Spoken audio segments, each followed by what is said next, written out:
Hi student, आप सभी लोगों का पटेल कोचिंग इंस्टीट्यूट में स्वागत है।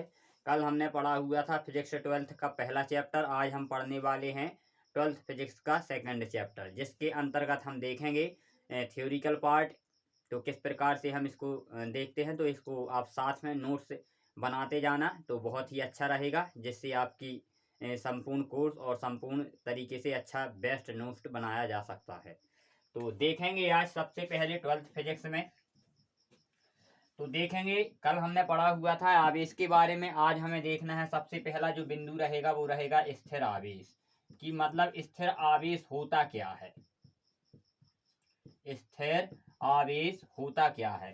तो स्थिर आवेश का मतलब क्या हो जाएगा, जब भी किसी वस्तु को आवेशित कर दिया जाता है फिर उसे किसी भी वस्तु के अन्य संपर्क में नहीं लाते हैं, जितना भी उस वस्तु में आवेश होगा वह क्या हो जाएगा, एकत्रित रूप से ना तो उसमें कमी आएगी ना ही उसमें वृद्धि होगी। इस प्रकार से आवेशित वस्तु को हम क्या बोलेंगे, स्थिर आवेश बोलेंगे। जैसे मान लीजिए कोई ये ए वस्तु है, इसको हमने क्या कर दिया है, आवेशित कर दिया है। इस पर कौन सा चार्ज आ गया है, प्लस चार्ज आ गया है। अब इस वस्तु को हम किसी भी अन्य वस्तु के संपर्क में नहीं लाएंगे तो इस पर जो आवेश रहेगा वो क्या बना रहेगा, स्थिर बना रहेगा। और कौन सा आवेश बना रहेगा, धनात्मक आवेश स्थिर बना रहेगा। और इस प्रकार के आवेश को स्थिर आवेश। अब हम देखते हैं चालक और कुचालक। क्या देखते हैं, चालक और कुचालक। तो स्थिर आवेश का समझ में आ गया होगा। अब देखना है चालक और कुचालक। तो अब सेकेंड जो बिंदु होगा वो कौन सा हो जाएगा, चालक। तो चालक हम क्या बोल सकते हैं, किसी भी पदार्थ में उपस्थित जितनी अधिक मात्रा में मुक्त इलेक्ट्रॉनों की संख्या होगी वह पदार्थ उतना ही अधिक कैसा रहेगा, चालक रहेगा या सुचालक, जो भी बोलना चाहें। इसका मतलब क्या होगा, अगर मान लीजिए हमारे पास में किसकी रॉड है, कॉपर की है। किसकी है, कॉपर की है, तांबा की है, आयरन की है, किसी की भी ले सकते हैं। तो इसमें उपस्थित जो भी इलेक्ट्रॉन रहेंगे तो ये कौन से इलेक्ट्रॉन रहेंगे, मुक्त इलेक्ट्रॉन रहेंगे। तो जितनी अधिक मात्रा में किसी भी धातु में या किसी पदार्थ में मुक्त इलेक्ट्रॉनों की संख्या रहेगी वह पदार्थ उतना ही अधिक क्या होगा, चालक होगा। क्या होगा, चालक होगा। तो किसी भी पदार्थ की चालकता किसके ऊपर डिपेंड करती है, मुक्त इलेक्ट्रॉनों पर। किस पर करती है, मुक्त इलेक्ट्रॉनों पर। अब सेकंड आता है क्या हमारा, कुचालक। कौन सा आता है, कुचालक।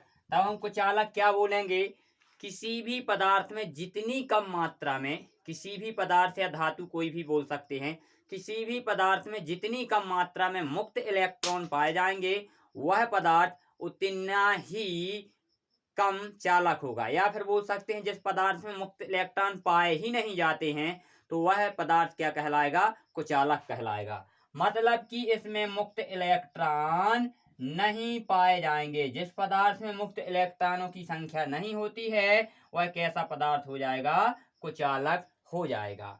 तो ये दोनों बिंदु हमें आसानी से समझ में आ गए हैं। और चालकता किसके ऊपर डिपेंड करती है, मुक्त इलेक्ट्रॉनों के आधार पर। अगला जो बिंदु देखेंगे वो देखना हमें किसी भी वस्तु को किस प्रकार से आवेशित किया जाएगा। तो हम यहाँ हेडिंग लगाएंगे आवेशन की विधियां। क्या लगाना है, आवेशन की विधियां, आवेशन की विधियां।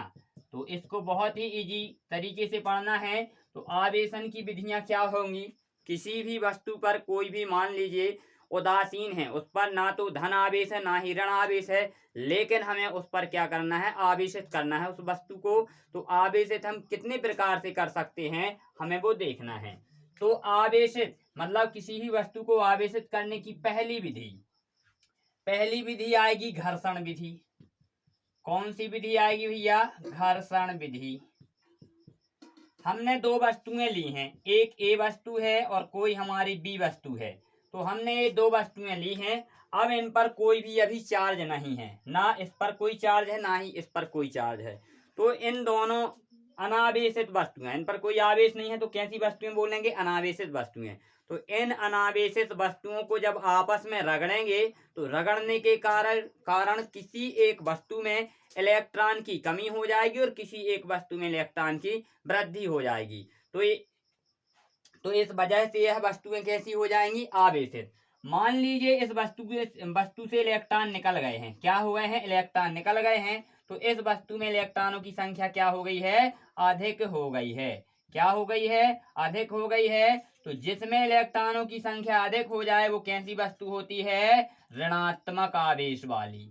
तो एक कौन सी वस्तु हो गई है, ऋणावेश वाली। और इसमें इलेक्ट्रॉनों की कमी हो गई है, जिसमें कमी हो जाती है इलेक्ट्रॉनों की, वह वस्तु क्या हो जाती है, धनात्मक आवेश वाली।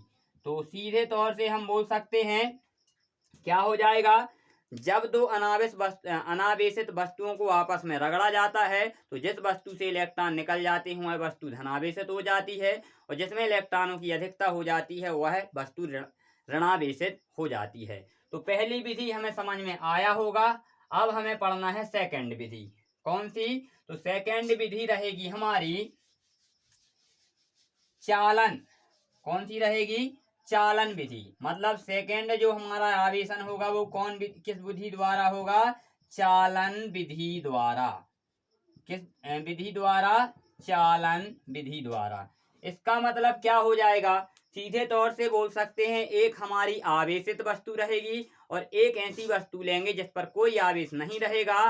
तो एक आवेशित वस्तु को एक अनावेशित वस्तु के क्या कर देंगे, संपर्क में लाएंगे। और जैसे ही हम उन दोनों को आपस में जोड़ देंगे तो जो आवेशित वस्तु है उससे हमारा आवेश किस में चला जाएगा, अनावेशित वस्तु में। तब तक आवेश जाता रहेगा जब तक कि दोनों वस्तुओं में आवेश समान मात्रा में ना हो जाए। तो इस प्रकार से हम कौन सी विधि हो जाएगी, यह चालन की, मतलब यह आवेशन की कौन सी विधि हो जाएगी, यह हो जाएगी चालन। जैसे मान लो ये हमारे पास में ए वस्तु है, इस पर कौन सा चार्ज है, इस पर है प्लस चार्ज।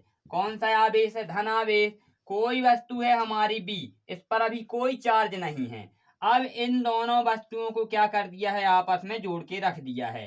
तो इस पर जो प्लस चार्ज है, जो इस वस्तु पर प्लस चार्ज है वो क्या हो जाएगा, और ये जो वस्तु रहेगी हमारी बी, तो इसके इलेक्ट्रॉन इसमें आ जाएंगे। क्या हो जाएंगे, इस प्रकार से आते जाएंगे। तो इसका प्लस चार्ज क्या हो जाएगा, कुछ समय बाद इसमें भी आ जाएगा। और तब तक इलेक्ट्रॉनों का आदान प्रदान होता रहेगा जब तक कि दोनों वस्तुओं में आवेश बराबर ना हो जाए। तो इस प्रकार से हमारे क्या होगी, एक अनावेशित वस्तु को एक आवेशित वस्तु के संपर्क में लाने पर उसमें आवेश को उत्पन्न कर दिया जाता है। अगली विधि रहेगी वो हमारी रहेगी कौन सी, प्रेरण विधि। दो विधियां हमने पढ़ ली हैं। अब जो हमारी रहेगी तीसरी विधि वो रहेगी हमारी प्रेरण। क्या रहेगी भैया, प्रेरण विधि। तो प्रेरण विधि के द्वारा आवेशन पढ़ना है हमें, तीसरी विधि। तो इसमें क्या हो जाएगा, जब एक आवेशित वस्तु को एक अनावेशित वस्तु के पास लाया जाता है, इन दोनों वस्तुओं को आपस में हमें जोड़ना नहीं है। क्या करेंगे, एक आवेशित वस्तु को एक अनावेशित वस्तु के पास लाएंगे और कुछ दूरी पर इन्हें रख देते हैं। तो इसके आवेशित जो वस्तु होगी तो इसके अपोजिट वाला आवेश उस वस्तु के उस सिरे की ओर आ जाता है और इसके ही समान इस वस्तु के समान वाला आवेश वाला जो आवेश होगा वह वस्तु के अनावेशित वस्तु के दूसरे सिरे पर पहुंच जाता है। एग्जाम्पल देखिएगा, हमने मान लीजिए कोई भी यह वस्तु ले ली है। इस प्रकार से हमने कोई भी वस्तु ले ली है, इस पर कौन सा चार्ज है, इस वस्तु पर हमारा है प्लस चार्ज। कौन सा आवेश है, प्लस आवेश। एक हमने दूसरी वस्तु ले ली है, इसमें अभी कोई आवेश नहीं, मतलब कि बोल सकते हैं इसमें धनावेश और ऋणावेश दोनों बराबर हैं। क्या है, धनावेश और ऋणावेश दोनों बराबर हैं। तो इस वस्तु को हम क्या किया है, ए वस्तु ए हो जाएगी, ए बी वस्तु, इनको पास लाए हैं और इतनी दूरी पर रख दिया है, इन्हें हमने आपस में जोड़ा नहीं है। तो इस वस्तु का संपूर्ण ऋणावेश इस सिरे पर आ जाएगा। क्या हो जाएगा, इस सिरे की ओर आ जाएगा। और जो इस वस्तु में बिखरा हुआ धनावेश था वह इस वस्तु के दूसरे सिरे की ओर चला जाएगा। यह आवेश क्या हो रहा है? ये कौन सी विधि है आवेशन की? प्रेरण विधि है। कौन सी है? प्रेरण विधि है। तो इस प्रकार से हमने आवेशन की 3 विधियां पढ़ी। अब हमें जो अगला देखना है वो देखना है कूलाम का नियम। इससे पहले थोड़ा सा हम देख लेते हैं आवेश का मात्रक और आवेश की विमा। क्या देख लेते हैं? आवेश का मात्रक और आवेश की विमा। तो देखेंगे आवेश का मात्रक। क्या देखना है? सबसे पहले हमें देखना है आवेश का मात्रक। तो हमने एक पढ़ा हुआ होगा 10th लेवल पर विद्युत धारा। क्या पढ़ा है? विद्युत धारा।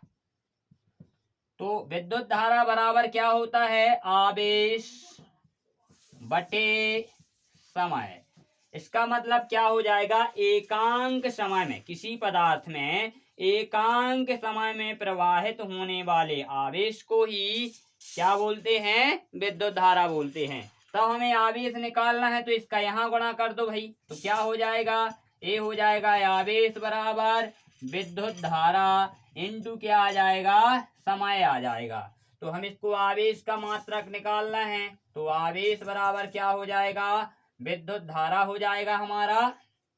विद्युत धारा हो जाएगा। सीधे तौर से अगर पूरा लिख देते हैं हम इसको, विद्युत धारा, और यहाँ भी हम धारा ही कर देते हैं, ठीक है। और इसके बाद में क्या लिख देंगे? इनटू क्या लिख देंगे हम? समय। तो आवेश, तो विद्युत धारा का मात्रक बोले तो क्या होता है? एम्पियर। और एम्पियर को किससे प्रदर्शित करते हैं हम? ए से करते हैं। टाइम आता है, टाइम जो रहेगा हमारा तो उसको हम सीधे तौर से बोल सकते हैं, क्या हो जाएगा? इसे हम डायरेक्ट हिंदी में ही लिखते हैं एम्पियर। एम्पियर इंटू समय का क्या हो जाएगा भैया? सेकेंड होता है एसआई मात्रक। तो यह एम्पियर इंटू सेकेंड बराबर क्या होता है? कूलाम हो जाता है। क्या हो जाता है? कूलाम। तो सीधे तौर से हम बोल सकते हैं आवेश का जो मात्रक होगा वो क्या होगा हमारा? कूलाम हो जाएगा, ठीक है। तो आवेश का मात्रक क्या होगा? कूलाम। अब हमें देखना है भैया विमा। क्या देखना है? आवेश की विमा। तो विमा देखेंगे तो विमा निकालने के लिए हम सीधे तौर से निकालते हैं MLT में, लेकिन यहाँ पर हमारा क्या दिया गया है? टाइम सेकंड जो भी दिया है तो हम सीधे तरीके से डायरेक्ट लिख देते हैं। एम्पियर को किस में प्रदर्शित करते हैं? ए से, और टी को, समय को किस में प्रदर्शित करते हैं? टी में। तो इसकी जो विमाएं आ जाएगी क्या आ जाएगी? AT आ जाएगी। अब हमें देखना है कूलाम का नियम। तो देखते हैं कूलाम का नियम होता क्या है। तो इतनी चीज तो आसानी से समझ में आई होगी, तो आप नोट करते जाना साथ में तो बहुत ही अच्छा रहेगा, जिससे आसानी से नोट्स भी बनाया जा सके। अब हमें देखना है कौन सा? कूलाम का नियम। कूलाम का नियम। क्या देखना है? कूलाम का नियम। तो इसमें सबसे पहले हम क्या देखेंगे? कूलाम भी बोल दिया जाता है, कहीं कहीं कूलाम भी बोल दिया जाता है, तो ये अलग अलग तरीके से हो जाएगा। तो इसके नियम को देखने से देखेंगे तो हम क्या लिख सकते हैं, थोड़ा सा ध्यान देंगे। इसकी जो भाषा रहेगी तो भाषा लिख लें, इसकी परिभाषा। तो क्या लिख सकते हैं? किन्हीं दो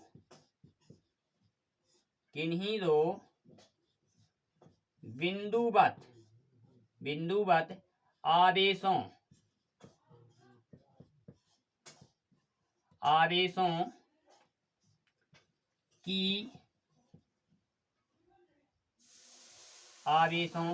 का लिख लेते हैं। किन्हीं दो बिंदुवत आवेशों का